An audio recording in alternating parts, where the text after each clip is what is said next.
तैयारी में 12 खड़ी और शब्द सीखेंगे। अगर आपको 12 खड़ी और शब्दों का ज्ञान हो गया तो किताब पढ़ना आपके लिए बहुत आसान हो जाएगा।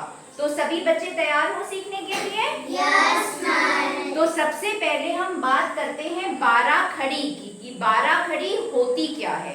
जो 12 खड़ी होती है उसमें होते हैं व्यंजन और साथ में होती है मात्रा। ठीक है, व्यंजन जो आपने का से ज्ञा तक सीखा है और मात्रा जो स्वर का रूप है।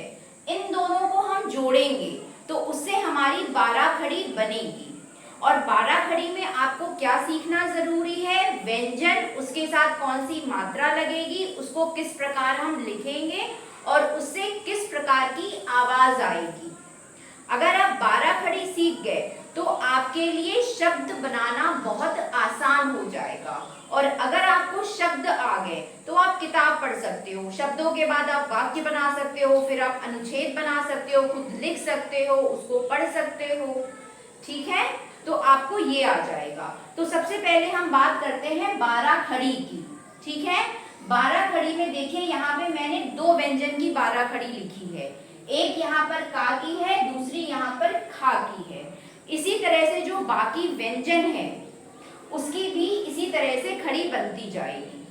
और 12 खड़ी क्यों है? क्योंकि इसमें 12 मात्राएं हैं, इसलिए हम इसको 12 खड़ी बोलते हैं। तो सभी बच्चे ये 12 खड़ी ठीक से अगर सीख लेंगे तो आपको किताब पढ़ना बहुत ही आसान हो जाएगा।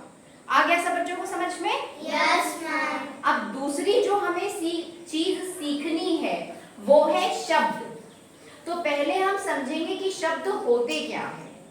अक्षर जो होते हैं वो सभी बच्चों को पता है वर्णमाला में होते हैं। तो जो शब्द होता है वो इन्हीं अक्षरों का, वर्णों का समूह होता है। 3-4 अक्षर एक साथ होते हैं, साथ में मात्राएं भी होती हैं जिससे कुछ अर्थ निकले। अगर आपने 4-5 अक्षर साथ में लिखे लेकिन उससे कोई अर्थ नहीं निकल रहा है तो वो शब्द नहीं होगा। शब्द अक्षरों का, मात्राओं का समूह होता है जिससे कोई अर्थ होता है। ठीक है, और शब्द भी देखिए 2 प्रकार के होंगे। एक होगा अमात्रिक शब्द जिसमें कोई भी मात्रा नहीं होगी और एक होगा मात्रिक शब्द जिसमें मात्रा होगी। जब आपको अक्षरों का ज्ञान हो जाएगा तब उसके बाद आपको शब्द पढ़ना और लिखना सीखना है। जब आप ये दोनों चीजें सीख जाओगे, 12 खड़ी और शब्द, तब आप किताब आसानी से पढ़ लोगे। आ गया सब